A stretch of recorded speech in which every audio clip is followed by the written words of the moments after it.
Temple Talk at Home. Today's reading is called Jacob, Jesus, and the House of God by Skye Jethani. Last time, we looked at the calling of Abraham in Genesis 12. He is the first person in the Bible who travels west, symbolically back to Eden and the presence of God. When he reached the land of Canaan, the Lord appeared to him and blessed him. So Abraham built an altar, a kind of mini temple, at the location. It was called Bethel, which means the house of God.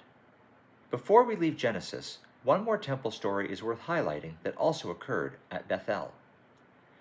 In Genesis 28, Abraham's grandson Jacob spent a lonely night sleeping under the stars in Bethel with only a stone for a pillow. In a dream, he saw a stairway between heaven and earth with angels ascending and descending on it, with the Lord himself at the top. When he awoke, Jacob said, "How awesome is this place! This is none other than the house of God, and this is the gate of heaven." In other words, he understood the location was a temple, a point where the barrier between heaven and earth had disappeared, and the two realms were accessible to each other. The next morning, Jacob appointed the stone he had used for his head and put it on a pillar. Similar to the altar his grandfather had erected when the Lord had appeared to him at Bethel, Jacob wanted to memorialize this location. In both stories, it's important to recognize that God's presence is encountered first, and only after was a structure built to mark the spot as a temple.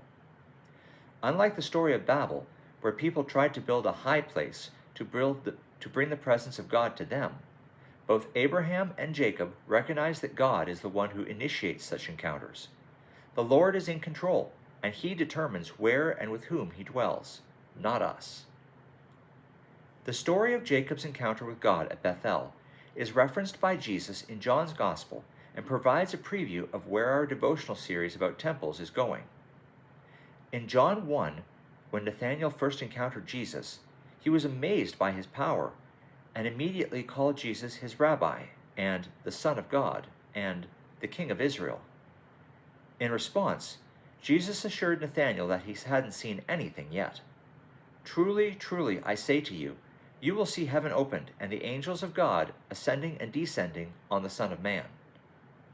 Jesus was directly referencing Jacob's vision at Bethel, the gateway between the heavens and earth, between the realm of people and the presence of God.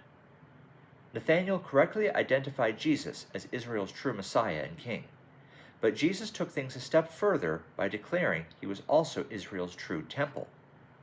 Remember, at the time, Jews believed the temple in Jerusalem was the only portal to the heavens and God's dwelling on earth. With this statement, Jesus was substituting himself for Jacob's stairway. He was declaring himself to be the true Bethel, the house of God, and the point where the heavens and earth intersect. When seen in the larger context of the Old Testament theme of temples, Jesus declared himself to be the new Eden, the garden temple where divinity and humanity dwelled together. Hans Urs von Balthasar said it this way: "In the Son, therefore, heaven is opened to the world. He has opened the way from the one to the other and made exchange between the two possible, first and foremost through his incarnation."